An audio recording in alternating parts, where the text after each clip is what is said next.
Hello everyone, welcome back. Please comment, subscribe, folks. Comment, subscribe, like the videos. Also share the videos. I want to thank everyone that does like, watch, and share my videos. You folks are the absolute best. Listen, folks, there's a link tree down below. Has links to all of my social media platforms. Please go down there. Follow me across all my social media platforms or talk to me because I talk back. Also down there as well as links to all of my YouTube pages. Please go down there, subscribe to all my YouTube pages, and turn on your notifications so when I post content, you folks will be in the know. Now, with that said and done and put to the side,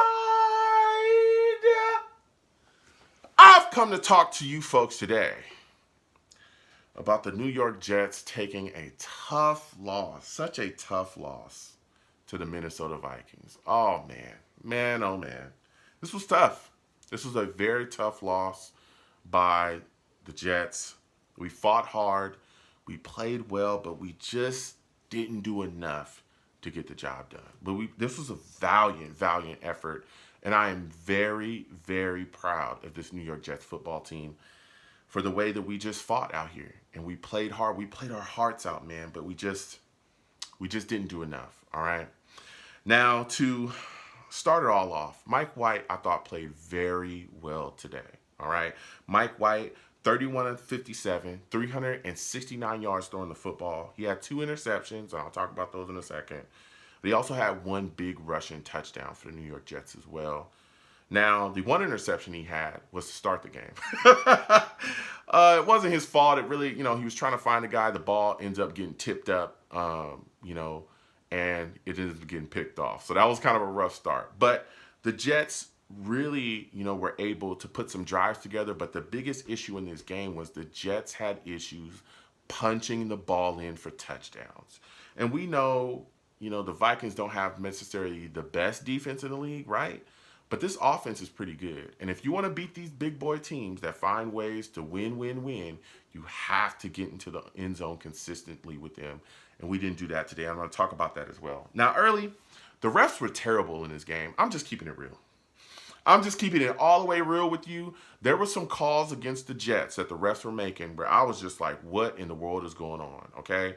If you even breathed on Justin Jefferson today, you were going to get a defensive pass interference call. You're just going to get it. Now, there were like 1 or 2, I think it was 1 on Reed and then 1 on Sauce where I could see, okay, yeah, that was a PI there.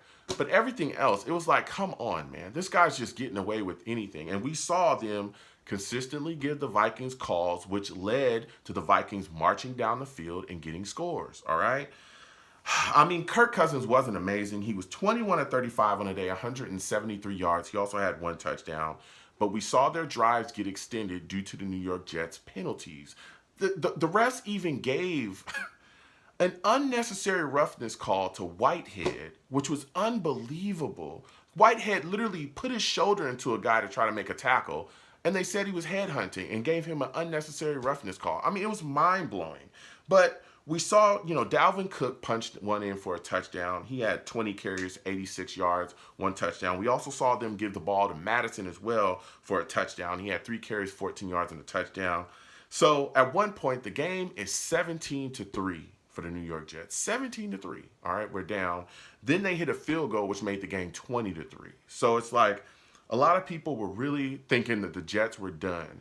But I'm sitting here with the Savages, and salutes to all the Savages. We're watching the game together, and we're like, man, if the Jets can just get something punched in before the half, get some type of momentum, we can really work off of that. And that's where, we were able to come in and get something going. Now, the Jets' drive before the half resulted in a field goal, but it led to some momentum. It really did. Now, on the drive before the half, we saw Mike White hit Garrett Wilson for 18 yards. Garrett Wilson had a day today. I think he had 8 catches for 165 yards. He was phenomenal on the day, man. We also saw him hit Johnson as well for 7 yards, and that set Zerline up for a 60-yard field goal.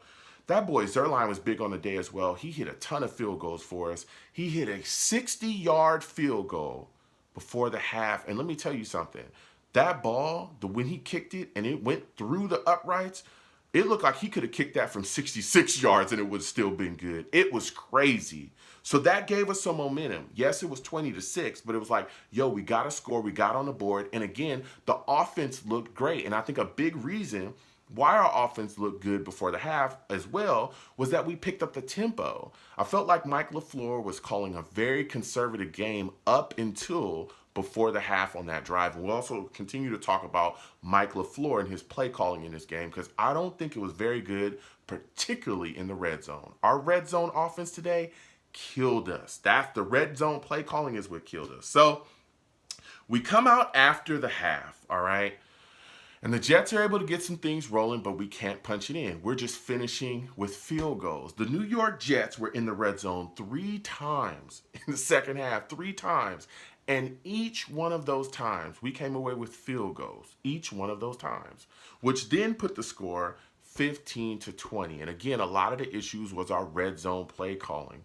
A lot of it. I remember one of the ones we got pushed out because George Fant ends up getting a penalty for a block in the back. I mean, it was just our red zone play calling could have been a lot better today. But so now the game's 15-20. We're looking at the situation and we're like, okay, we're in the game. If our defense can get a stop, man, we're right there. We can take this game away because we're pushing. The Vikings answer with a touchdown. Kirk Cousins finds Justin Jefferson. He gets into the end zone. That pushes the score to 15-27. All right. And we're like, all right, cool. You know what? Our offense has got to answer. We got to start getting into the end zone. We cannot keep settling for field goals. And the Jets are able to answer on the next drive with a touchdown of their own. Now, the drive did start with Bam Knight running for 48 yards. That was a big game. But honestly, on the day, outside of that 48-yard run, the New York Jets running game was awful. We couldn't get anything on the ground. There was nothing going. And that honestly, that's why, again, Mike White threw so much. He threw 57 times in this game. Our running game was not getting anywhere, especially early. So outside of that 48-yard run, Knight really had nothing. But I tell you what, Knight on the day had 90 yards of 15 carries.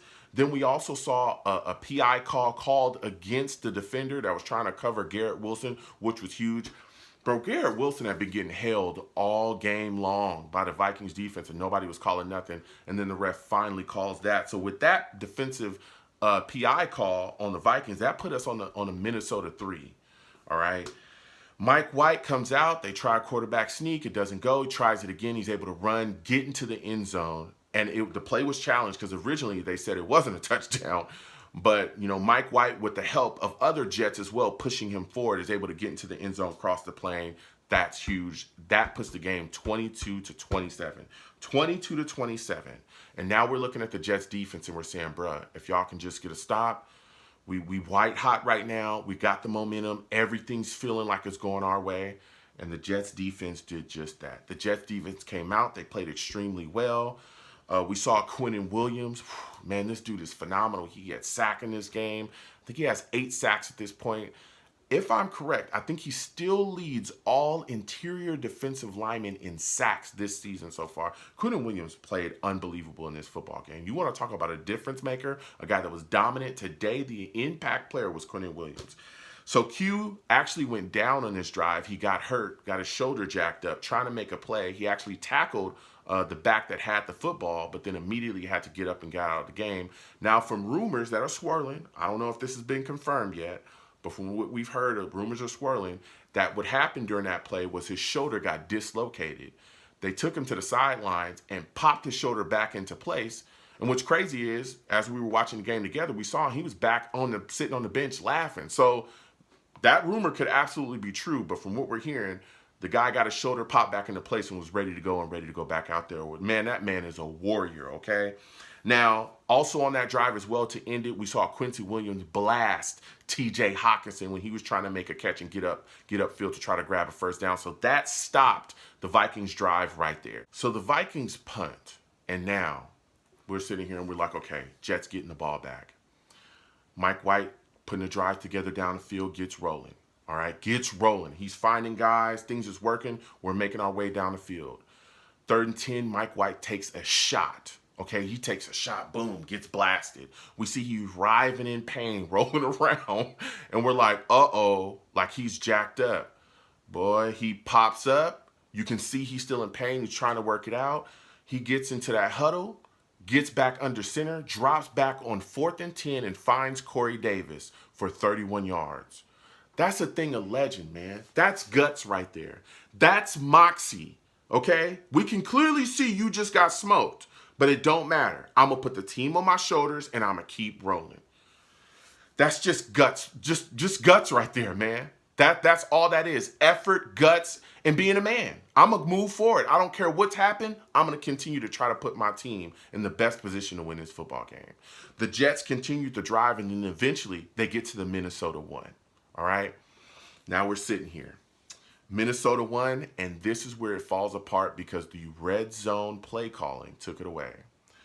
On third down, the New York Jets passed the ball. Atrocious. I don't know where that play was going. It didn't go anywhere. Incomplete. On 4th and 1, White tries to get the ball to Barrios. Barrios couldn't complete it, drops it. Turnover on downs for the New York Jets. Here's the deal. It's 4th and 1. We're a running football team. That's our identity. We're physical, and that's what we want to be. I do not understand how, A, we didn't run a quarterback sneak. We're on the 1-yard line. I don't understand how we didn't run a quarterback sneak. I don't understand how we didn't speed it up and go no huddle and run a sneak. I do not understand how we didn't put every fat person that we have on this football team on that line of scrimmage, ran a goal line, and tried to run it down the Vikings' throats constantly. That's what we do. We just went away from it. 2 passes. The red zone play calling the entire day was bad. I think we were 1 for 6 in the red zone. It's just atrocious. The play calling today from Mike LaFleur being far too conservative in the beginning of the game and then kind of shutting down and going to a shell in the red zone was bad. It was bad. So we ended up turning the ball over on downs there. The defense did get another stop, forcing the Vikings to punt. We got the ball back with 1:18 left, but the Jets' offense just couldn't do anything with it. Mike White ended up throwing the second interception, trying to find Corey Davis with I think like 16 or 18 seconds left on the clock. He was just trying to make a play and get it down the field. Such a tough loss today for the New York Jets. We lose 27-22. But the play calling offensively was just, it was frustrating, particularly in the red zone. And I know Mike LaFleur is better than that, but man, that was frustrating to watch today. But I'll tell you what, Garrett Wilson balled out. He was phenomenal. I loved Mike White today. He looked phenomenal. We'll see what the New York Jets do at the quarterback position as we continue on. Is he going to be the starter? I don't know. But things... Man, the Jets played well enough to win this game today, and we just couldn't get it done. So comment down below. Let me know what you folks think. How do you folks feel about this New York Jets loss? What are your thoughts about the Jets offense? How do you feel about the play calling? What are your thoughts about Mike White? What are your thoughts about Corey Davis? What are your thoughts about Garrett Wilson? All right, what are your thoughts about the New York Jets running game not necessarily getting done? And how do you feel about the Jets defense? Your thoughts about Quinnen Williams? I want to know, man. I want to know. Comment down below. Let's go back and forth. You folks have a good one. Peace.